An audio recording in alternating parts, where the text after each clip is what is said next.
చంద్రబాబు నాయుడు గారు ఈరోజు Kadapa steel plant శంకుస్థాపన చేయడానికి వెళ్ళారు. ఇక చంద్రబాబు నాయుడు గారు ఈ రాష్ట్రాన్ని దాదాపు 16 సంవత్సరాలు ముఖ్యమంత్రిగా ఏం సాధించారంటే చెప్పుకోవడానికి అయితే వాస్తవానికి ఏదీ లేదు. పక్కన వాళ్ళు చేసిన పని మాత్రం నేను చేశాను అని చెప్పి చంద్రబాబు నాయుడు గారు బలంగా ప్రజల్లో రుద్దగలుగుతారు. మీరు ఎగ్జాంపుల్ తీసుకుంటే పోలవరం ప్రాజెక్టు పర్మిషన్లు కానీ, ఎన్విరాన్మెంట్ క్లియరెన్స్ కానీ, లేకపోతే రైట్ కెనాల్ లెఫ్ట్ కెనాల్ తవ్వింది కానీ, అసలు పూర్తిగా పోలవరంకి ఒక స్ట్రక్చర్ తీసుకొచ్చింది రాజశేఖర రెడ్డి గారు, జగన్మోహన్ రెడ్డి గారు. చంద్రబాబు నాయుడు గారు ఏమీ చేయాల. అంతకుముందు 9 ఏళ్ళు, ఆ తర్వాత 5 ఏళ్ళు. చిన్నప్పుడు సామెత తింటా ఉండేవాడిని నేను ఎప్పుడు.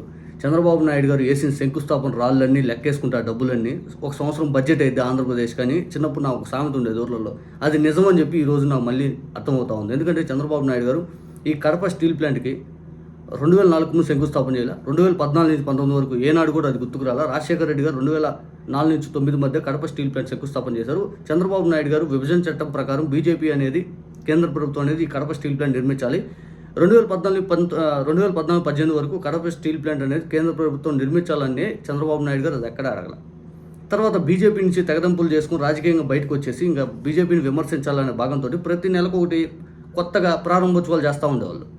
మీకు గుర్తుందా? శంకుస్థాపన చేస్తూ ఉండేవాళ్ళు. మీకు గుర్తుందా? మచిలీపట్నం పోర్ట్ ఒకటి, భోగాపురం ఎయిర్పోర్ట్ ఒకటి, కుప్పం ఎయిర్పోర్ట్ ఒకటి, ఆ తర్వాత ఈ కడప స్టీల్ ప్లాంట్ ఒకటి. ఇంకా 2018 ఆ ఎండాకాలం దగ్గర నుంచి 2019 ఏప్రిల్ దాకా ఇంకా చంద్రబాబు నాయుడు గారు ప్రతి నెలకు 2-3 పెట్టేవాళ్ళు.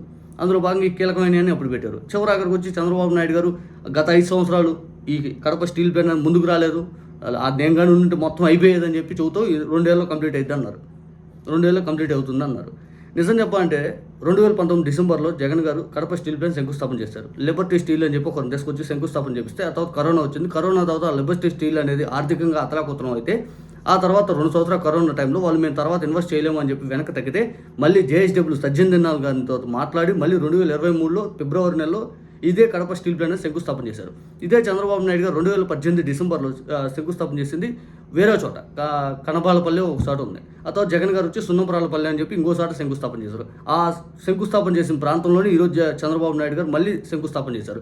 వాస్తవానికి అక్కడ శంకుస్థాపన చేయడానికి కారణం ఏంటంటే జగన్ గారు హయాంలో 3,200 ఎకరాలు ల్యాండ్ ఎక్విజిషన్ చేసి జేఎస్డబ్ల్యూ వాళ్ళకి అప్పచెప్పారు. 2023లోనే ఈ శంకుస్థాపన జరుగు టైం మొత్తంలో అప్పటికి క్లియరెన్స్ ఇచ్చేశారు. ఇది వచ్చేసి 2019 డిసెంబర్లోనే 3,200 ఎకరాలు క్లియరెన్స్ అనేది జగన్ గారి హయాంలోనే జరిగింది ఈ స్టీల్ ప్లాంట్ సంబంధించి. ఆ తర్వాత రోడ్లు కానీ, ఆ తర్వాత వాటర్ గండికోట దగ్గర నుంచి 2 టీఎంసీలు కానీ, ఆ తర్వాత మౌలిక వసతులు ఏమంటే చంద్రబాబు నాయుడు గారు ఏమీ చేయకపోయినా జగన్ గారు వచ్చాక 50 కోట్లు ఇచ్చి మరి మొత్తం దాన్ని క్లియరెన్స్ మొత్తం చేసి ఇచ్చారు.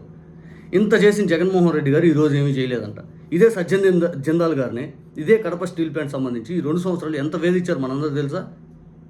కాదాంబరి జత్వాని అని చెప్పి ఒక ఆమెను తీసుకొచ్చి నానా హంగామా చేస్తూ ఆమె పేరు మీద ఎంతోమందిని అరెస్ట్ చేయాలనే ప్రాబ్లంతో ఐపీఎస్ ఆఫీసర్ని సస్పెండ్ చేసి సజ్జన్ జిందాల్ గారిని పూర్తి టార్గెట్ చేసుకుంటూ అసలు ఆ స్టీల్ ప్లాంట్ దగ్గర నుంచి పంపించే మార్గం చూశారు వాళ్ళు. చివరాఖరికి మళ్ళీ వాళ్ళు చెడ్డ పేరు వస్తూ పూర్తి స్థాయిలో ఇదిగో ఇంత మోసం చేస్తారా, ఆయన వచ్చి పనులు ప్రారంభించి ముందుకెళ్తున్న క్రమంలో మీరు ఆయన పంపించే మార్గం చేస్తారని ప్రజల దగ్గర వ్యతిరేకత వచ్చి చివరాఖరి మళ్ళీ ప్రారంభించారు. ఇదే సజ్జన్ జిందాల్ కానీ ఆ రోజు కానీ ఈ కాదాంబరి జత్వాని ఇష్యూ ఏం లేకపోతే ఇప్పటి స్టీల్ ప్లాంట్ అనేది చాలా వరకు అయిపోయేది. ఇంకా చంద్రబాబు నాయుడు గారు దీంట్లో ఏ విధంగా చేయగలుగుతారు? ఇంకా చంద్రబాబు నాయుడు గారు ఈరోజు ఇస్తారంటే ఒక స్టేట్మెంట్ మతిపోయింది అసలు.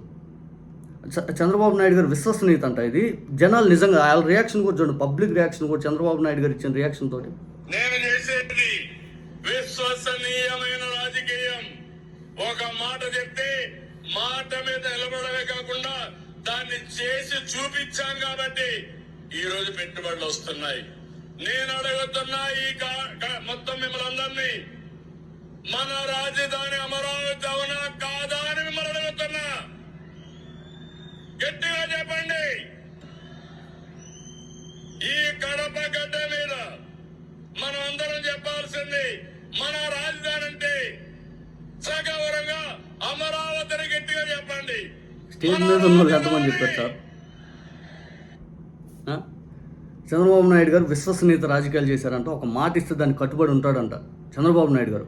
సార్ 2014లో రైతు రుణమాఫీ మేనిఫెస్టో అవన్నీ తీసి ఇప్పుడు అసలు ఎక్కడ ఉంది మొత్తం చేయండి సార్. అసలు ఆ మేనిఫెస్టోని ఇప్పుడు ఎందుకు కనపడకుండా చేశారు సార్? 2004కు ముందు ఇవన్నీ ఎందుకు చేయలేకపోయారు? ఇప్పుడు కూడా మీరు ఇచ్చిన మేనిఫెస్టో ఏమాత్రం అమలు చేశారు? అసలు పెట్టుబడులు మీరు తెచ్చింది ఏంటి కొత్తగా? దావోసీలు ఎన్ని పెట్టుబడులు తెచ్చి గుడిసున్న అదేమంటే మిత్ అంటారు. ఏం తెచ్చారు సార్ మీరు?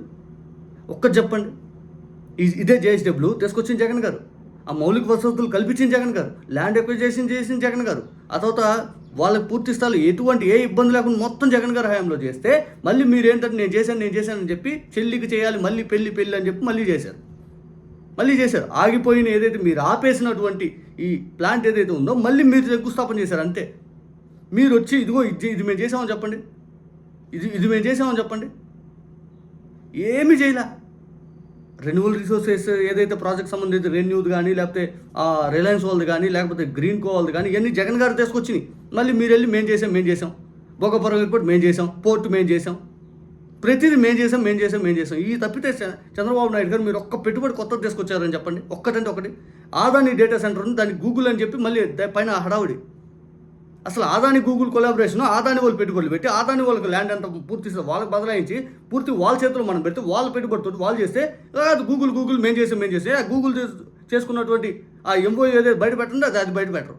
మొత్తం మేము చేసాం. మీ మాటకు నిజంగా మీకు అంత క్రెడిబిలిటీ ఉంటే చంద్రబాబు నాయుడు గారు మీరు ఇన్నిసార్లు ఎందుకు ఓడిపోయారు? మీరు గెలవడానికి ప్రతిసారి ఎందుకు పక్కన వాళ్ళు చేపెట్టుకొని గెలుస్తారు? మీ సొంతంగా మీరు ఎప్పుడు గెలిచారు? మీ మాటకు నిజంగా అంత క్రెడిబిలిటీ ఉంటే చంద్రబాబు నాయుడు గారికి కావాలి ఈ రాష్ట్ర ముఖ్యమంత్రి అని చెప్పి ప్రతి ఒక్కరు మీకే పూర్తిగా బలపరచేవాళ్ళు కదా. ఏమంటే హైదరాబాద్ నేను కట్టానంటారు. మరి 2004 తర్వాత మీరు ఎక్కడ ఉన్నారు? ఇదే హైదరాబాద్లో మేము ఉన్నప్పుడు గచ్చిబౌలి లేదు, మేము ఉన్నప్పుడు కొండాపూర్ ఉండేది కాదు, మేము ఉన్నప్పుడు అంతా ఊరు బయట ఆడ ఉన్నట్టు ఉండేవి నిజంగా. ఆ తర్వాత కేసీఆర్ గారు, రాజశేఖర రెడ్డి గారు ఆ టైం పెరిగింది. రాజశేఖర రెడ్డి గారు దిగిపోయిన నాటికి కూడా లేదు. బంజారాలు, జూబ్లీహిల్స్, ఆ తర్వాత ఈ మాదాపూర్ అప్పటికొద్దు పెరుగుతూ ఉండేది. కేసీఆర్ గారు వచ్చి ఇదంతా పెరిగింది. కానీ నాదే అంటారు. ఎందుకు నాదంటారు నాకు అర్థం కాదు. నిజంగా 9 సంవత్సరాలకి హైదరాబాద్ మొత్తం కడితే మరి అన్ని 100 సంవత్సరాలు వివిధ పాలకులు పరిపాలించిన హైదరాబాద్ ఎక్కడ పోవాలని వాళ్ళు చేసిన కృషి ఏంటి? బెంగళూరు ఎవరు కట్టారు? మరి చెన్నై ఎవరు కట్టారు? ముంబై ఎవరు కట్టారు? అసలు నిజంగా మీ మాటలు వింటుంటే ఆశ్చర్యం కలుగుతుంది. మీరు ఎందుకు ఈ మాటలు మాట్లాడుతున్నారో అర్థం కావట్లా. కడప స్టీల్ ప్లాంట్ అనేది దానికి పూర్తి స్థాయి కారకుడు జగన్ గారు. కేంద్రంగా నిర్మించాల్సింది మీరు అడగకుండా మీ సొంతంగా మీరు ప్రయత్నం చేస్తే చివరాఖరికి రాష్ట్ర ప్రభుత్వం భరించి రాష్ట్ర ప్రభుత్వం ల్యాండ్ ఎక్విజిషన్, వాటరు, రోడ్డులు, వాళ్ళకి కావాల్సిన మౌలిక వసతులు అన్నీ కల్పించింది జగన్ గారు. మీరేమీ చేయలే. కానీ మళ్ళీ నేను చేసేస్తాను. ప్రజలకైనా కానీ నిజంగా ఆశ్చర్యం కలుగుతుంది. చంద్రబాబు నాయుడు గారు అబద్ధాలనైనా అవలేలుగా ఎలా ఆడగలుగుతారో అది అని చెప్పి.